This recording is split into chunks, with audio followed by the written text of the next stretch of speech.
Dugaan kecurangan pada pemilu 2024 terus disuarakan sejumlah pihak. Padahal sejauh ini hasil real count KPU konsisten dengan hasil perhitungan cepat sejumlah lembaga survei. Perhitungan real count KPU sejauh ini menunjukkan hasil yang konsisten dengan hasil quick count sejumlah lembaga survei. Pasangan nomor urut 2 Prabowo Subianto Gibran Rakabuming Raka memimpin dengan presentase sekitar 58%, sementara Anies Baswedan Muhaimin Iskandar memperoleh 24% dan Ganjar Pranowo Mahfud MD di kisaran 17%. Sejumlah dugaan kecurangan pun muncul di beberapa daerah. Tudingan kecurangan muncul bukan hanya dari kubu pasangan calon 01 maupun 03, tapi juga sejumlah aliansi masyarakat. Tapi yang mengejutkan, Cawapres nomor urut 2, Gibran Rakabuming Raka, juga mengungkap pihaknya juga mengantongi dugaan kecurangan pada saat Pilpres kemarin.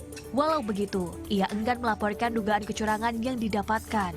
Hal tersebut diungkapkan saat melakukan tinjauan pembangunan Museum Sains dan Teknologi di Solo, Jawa Tengah. Ya, kita juga ada mengantung beberapa, tapi yang jelas kita pengen suasana pasca pencoblosan ini bisa adem, para tokoh, para pimpinan bisa berkumpul lagi, bersilaturahmi lagi ya. Mau bentar lagi udah mau puasa ya, kita ademkan suasana tuh ya. Putra sulung Presiden Joko Widodo tersebut juga mempersilahkan jika ada gugatan ke Badan Pengawas Pemilu maupun Mahkamah Konstitusi. Sebelumnya, Anies Baswedan juga sampaikan dugaan kecurangan yang terjadi, mulai dari pasca pemungutan, saat pemungutan sampai sebelum pemungutan. Praktek-praktek yang terjadi sebelum sampai ke TPS. Apakah itu sifatnya pengerahan, apakah itu sifatnya penekanan, apakah sifatnya pemberian imbalan, sesuatu yang dikerjakan pra TPS. Ini yang justru jangan dilewatkan. Sementara, Sekjen DPP PDI Perjuangan Hasto Kristianto juga mengaitkan upaya konsolidasi partai sebelum perhitungan suara selesai mengindikasikan adanya kecurangan. Pemilu belum selesai.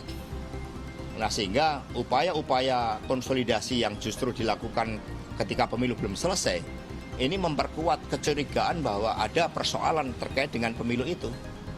Kalau sudah aman-aman, yakin dukungan rakyat seperti itu, ngapain harus dilakukan suatu langkah-langkah seperti itu. Maka ya kami fokus di situ, sikap politik terkait dengan posisi PD Perjuangan saat ini bersama P3 Perindo Hanura adalah mengawal seluruh proses demokrasi yang harus diselamatkan karena terjadi kecurangan masif.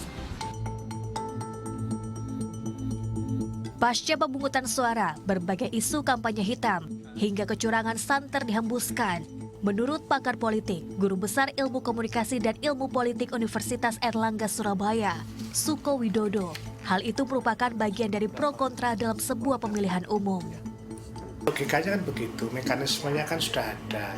Menurut saya ya tidak apa-apa, karena itu menjadi untuk membangun pemilu yang berkualitas, memang kita juga harus meniadakan kecurangan itu.